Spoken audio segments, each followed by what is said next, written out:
방금 소개해드렸던 김명수 전 대법원장입니다. 검찰이 최근에 문재인 정부 시절 직권남용 혐의로 고발당한 김명수 전 대법원장에게 소환조사 통보를 했다고 합니다. 논란 당시의 목소리를 먼저 들어보시겠습니다. 법률적인 그런 것을 자체하고 나로서는 여러 영향이랄까 그걸 생각해야 되잖아. 그중에는 정치적인 상황도 살펴야 되고 다들 이야기 꺼내지도 못하게 그냥 왜냐면 수립은 다들 이야기 못하잖아.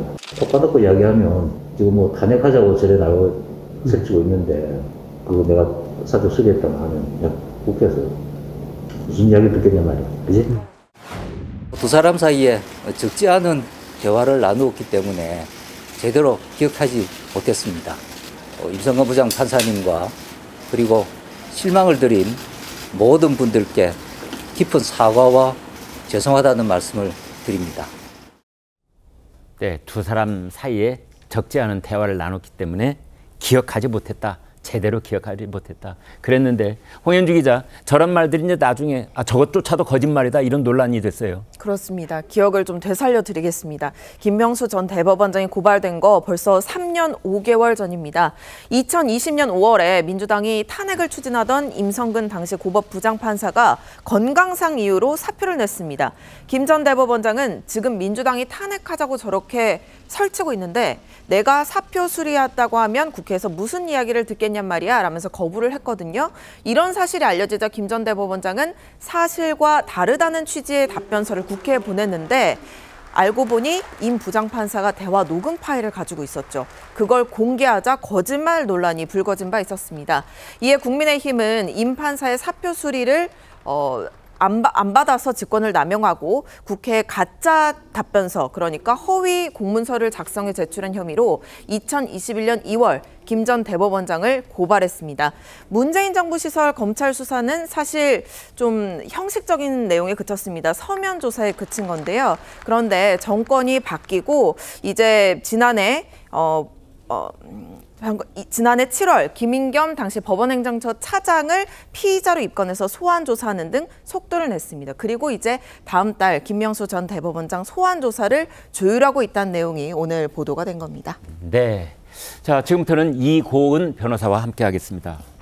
고발된 지 지금 이제 2021년쯤에 고발이 됐는데 3년 반쯤 세월이 흘렀어요. 네. 그동안 뭐 하고 있었습니까? 왜 이렇게 늦어지고 있는 거죠?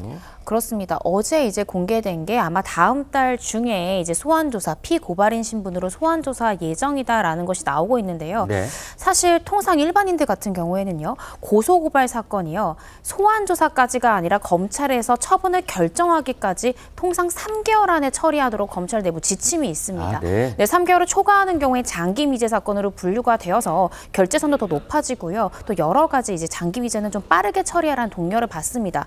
그런데 피고발인 신분으로 소환 통보가 된 게 3년 5개월 만에 소환 통보가 됐다라는 건 사실 다른 사건에 비해서 굉장히 늦어진 거는 객관적으로 사실이고요. 네. 이 부분에 대해서 검찰 측 입장은 이 관련 키맨들에 대한 조사가 있었기 때문에 그 사실관계 확인하느라 좀 늦어졌다라는 건데요. 네. 그 부분은 나중에 혹시 김명수 전 대법원장이 기소된다라고 하면 증거 기록이 나올 거지 않습니까? 네. 증거 기록에는 그간 3년 5개월간 검찰이 꾸준하게 수사를 벌여왔던 건지 아니면 일정 시점까지 수사를 하다가 멈췄던 것인지 여부를 사실 확인할 수 있습니다. 네. 이 부분을 좀 들여다봐야 될 것 같고요. 문재인 네. 정부 시절에 검찰은 사실상 손 놓고 있었던 건 아닌가요?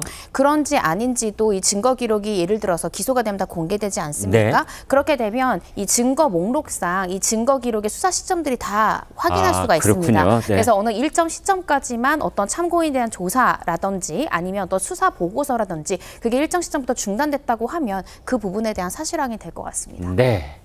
자, 최 국장님, 참 말도 많고 탈도 많았던 김명수 전 대법원장, 이제 드디어 검찰에 와서 조사를 받기 시작하면 어떤 일이 벌어질까요?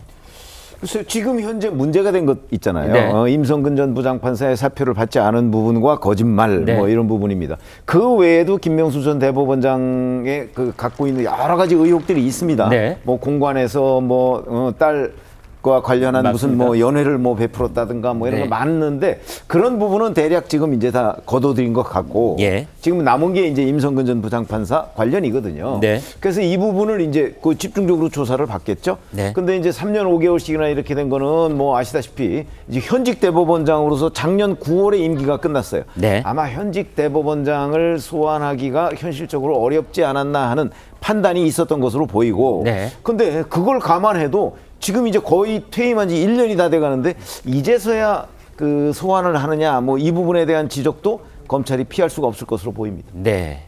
자, 그렇다면은 이 변호사님, 네. 그 사법행정권 남용 사건 이건 지금 어떻게 되고 있습니까? 네, 이 사법행정권 남용 사건은 결국 판사 블랙리스트 의혹에서 시작했죠. 네. 양승태 전 대법원장 1심 판결도 몇 개월 전에 나오기도 했는데요. 전 현직 판사 14명이 기소가 됐습니다. 근데 대부분 다 무죄를 선고받았습니다. 네. 3명을 제외하고는 유죄 판결을 받았는데 그중 대표적 인물이 양승태 전 대법원장이죠. 이 47개 혐의를 받았습니다. 근데 그중에서 가장 주됐던 것이 이제 직권 남용이냐였는데 법원이 무죄를 선고했던 가장 주된 취지가 직권이 있어야 남용을 하지 않느냐. 그런데 네. 대법원장이 개개의 판결에 개개의 판사에게 개입할 만한 권한 자체, 직권 자체가 없기 때문에 이를 남용할 수가 없다라는 것이 법원의 주된 무죄, 1심 무죄 판결 취지였습니다. 네. 근데 양승태 전 대법원장의 판결이 무죄 판결이 났다고 해서 김명수 전 대법원장의 이 판단, 검찰의 판단도 무혐의가 날 것인가? 저는 이건 좀 다르다고 생각합니다. 예. 왜냐하면 임성근 전 부장판사의 사표 수리를 하지 않은 것은 대법원장의 권한 내에 있다라고 판단할 가능성도 있기 때문에 네. 이전 사건과 이게 반드시 일치해서 결론이 나지도 않을 것이고요.